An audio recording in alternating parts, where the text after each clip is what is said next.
Om punya tebakan. Kalau kamu bisa jawab, ini mobil buat kamu. Wah, apa nih? Surat Anbiya ayat 30 dikatakan, apakah orang-orang kafir tidak mengetahui bahwa langit dan bumi, keduanya dahulu menyatu. Kemudian kami memisahkan keduanya dan kami menjadikan segala sesuatu yang hidup berasal dari air. Maka tidakkah mereka beriman? Pertanyaannya, dari mana Nabi Muhammad tahu alam semesta dulunya satu? Banyak orang terpesona dengan klaim bahwa Al-Quran sudah lebih dulu tahu sains modern. Ayat-ayat tertentu kemudian dipasangkan dengan teori kosmologi terbaru dan muncullah kalimat retoris yang sering kita dengar. Dari mana Nabi Muhammad tahu? Sekilas kalimat itu terdengar meyakinkan. Tapi jika kita berhenti sejenak dan berpikir kritis, benarkah teks tersebut benar-benar menggambarkan apa yang disebut sains hari ini? Ataukah kita hanya sedang mengulang pola lama, mencari-cari kecocokan, lalu merasa puas karena terdengar menakjubkan?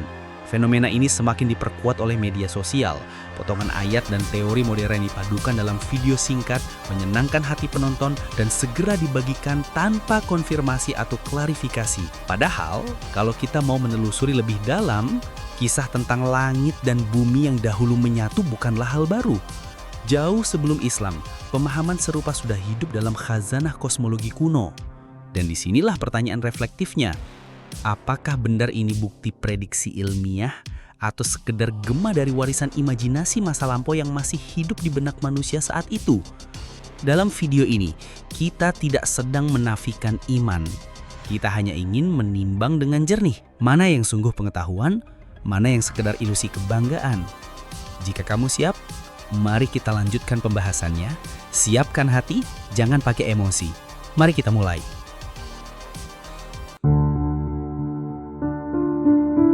Salah satu ayat yang sering disebut sebagai bukti kesesuaian Al-Quran dengan sains modern adalah surat Al-Anbiya ayat 30.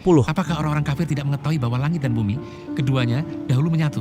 Kemudian kami memisahkan keduanya dan kami menjadikan segala sesuatu yang hidup berasal dari air. Maka tidakkah mereka beriman? Bagi sebagian orang, ayat ini langsung dikaitkan dengan teori Big Bang. Maka muncullah klaim, lihatlah, Al-Quran sudah menyebutkan hal ini sejak 1400 tahun lalu. Tetapi mari kita lihat lebih dekat. And how everything around us came into existence? This question introduces us to the concept of the Big Bang theory. Big Bang sama sekali tidak menyebut adanya langit dan bumi yang dulunya satu. Yang dijelaskan teori ini adalah bahwa ruang dan waktu itu sendiri muncul dari keadaan singularitas, lalu mengembang secara cepat. Dari proses itu terbentuk energi, partikel, hingga galaksi. Tidak ada bumi, tidak ada langit, apalagi penyatuan. Planet-planet baru lahir jauh kemudian, sekitar 9 miliar tahun setelah peristiwa awal. Teori Big Bang jauh lebih kompleks daripada sekedar langit dan bumi dulunya bersatu lalu dipisahkan. Menyamakan keduanya sebenarnya adalah bentuk cocok logi, memaksa sebuah ayat agar tampak sejalan dengan sains modern.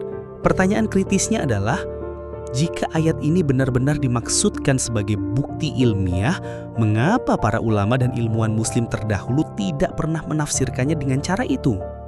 Mengapa tafsir Big Bang pada ayat ini baru muncul setelah teori kosmologi modern lahir? Dan jika suatu hari nanti teori Big Bang berkembang atau bahkan digantikan oleh teori baru, apakah penafsiran ayat ini juga akan ikut berubah-ubah mengikuti sains? Jika kita menelusuri sejarah pemikiran manusia, gagasan tentang langit dan bumi yang dahulu menyatu lalu dipisahkan bukanlah hal baru yang lahir di Jazirah Arab abad ke-7. Ribuan tahun sebelumnya, jauh sebelum Nabi Muhammad dan Islam lahir, peradaban Mesopotamia yang berkembang sekitar 2000 sampai 1000 sebelum Masehi sudah mengenal mitos penciptaan kosmos dengan narasi serupa. Dalam teks Enuma Elis, Dewa Marduk digambarkan memisahkan tubuh Dewi Tiamat menjadi dua bagian, satu menjadi langit, satu menjadi bumi. Tradisi Yahudi kuno yang berkembang sekitar abad ke-6 Masehi juga membawa ide sejenis. Mereka menggambarkan bagaimana Tuhan memisahkan air di atas dengan air di bawah, lalu membentuk langit dan bumi. Narasi ini bukan sains, melainkan cara masyarakat kuno memahami keteraturan kosmos. Ketika kita menyadari hal ini, menjadi jelas bahwa pemisahan langit dan bumi adalah bagian dari warisan kosmologi yang sudah lama beredar di kawasan Mesopotamia, Levant, hingga Mesir. Jalur tagang, perpindahan bangsa, dan interaksi budaya membuat ide-ide ini menyebar luas termasuk ke Jazirah Arab. Dengan demikian, ayat Al-Quran yang menyebut langit dan bumi dahulu menyatu lalu dipisahkan lebih tepat dipahami sebagai gema dari khazanah kosmologi kuno yang sudah dikenal masyarakat sekitar. Bukan sebagai prediksi ilmiah yang mendahului Big Bang, melainkan bagian dari landscape pengetahuan pada zamannya. Pertanyaan penting yang sering ditanyakan tapi jarang dicari jawabannya adalah bagaimana Nabi Muhammad tahu? Pertanyaannya, dari mana Nabi Muhammad tahu alam semesta dulunya satu? Jika kita mau telusuri, jawabannya akan terlihat jelas. Sejak ribuan tahun sebelum Islam lahir, wilayah Timur Tengah sudah menjadi simpul peradaban, perdagangan, peperangan, dan pertukaran budaya. Jalur dagang yang membentang dari Mesopotamia, Persia, Suriah hingga ke Arabia bukan hanya membawa rempah dan barang dagangan, tapi juga membawa cerita, mitos, dan keyakinan. Orang Arab tidak hidup dalam ruang hampa. Mereka berinteraksi dengan berbagai suku bangsa melalui pertemuan di pasar, pertemuan antar kafilah, hingga diskusi antar tokoh dan pemikir. Ide-ide tentang penciptaan alam, langit dan bumi, air sebagai asal kehidupan atau pemisahan kosmos, dan berbagai pengetahuan dapat dengan mudah diserap.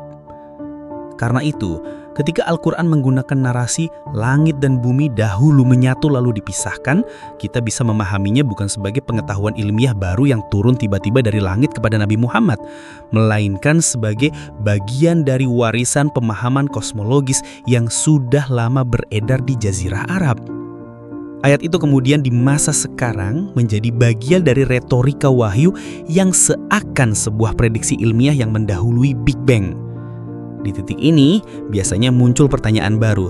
Bagaimana mungkin Nabi Muhammad yang ummi, tidak bisa membaca dan menulis, bisa mengetahui hal-hal semacam ini kalau bukan karena wahyu Tuhan? Di sini, kita perlu ingat, Jazirah Arab abad ke-7 adalah masyarakat lisan. Informasi tidak hanya beredar lewat tulisan, tapi juga lewat syair, kisah, dan percakapan.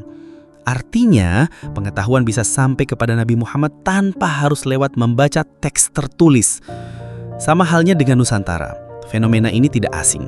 Nenek moyang kita pun hidup berabad-abad dengan tradisi lisan, hikayat, babat, pantun, atau cerita asal-usul yang dituturkan turun-temurun. Meskipun sebagian besar masyarakatnya tidak mengenal aksara, bahkan tanpa kemampuan baca tulis, mereka mampu menjaga ingatan kolektif yang kaya. Bahkan kita sendiri pun masih mengingat apa yang didongengkan orang tua kita di masa kecil sebelum tidur walaupun tanpa teks. Nah, dengan cara pandang ini, kita dapat melihat Al-Quran dan Nabi Muhammad dalam konteks historis serta budaya zamannya. Pertanyaan retoris dari mana Nabi Muhammad bisa tahu, bisa lahir dari ketidaktahuan, atau justru dari sikap yang sengaja menutup diri terhadap kenyataan sejarah dan proses sosial budaya pada masanya.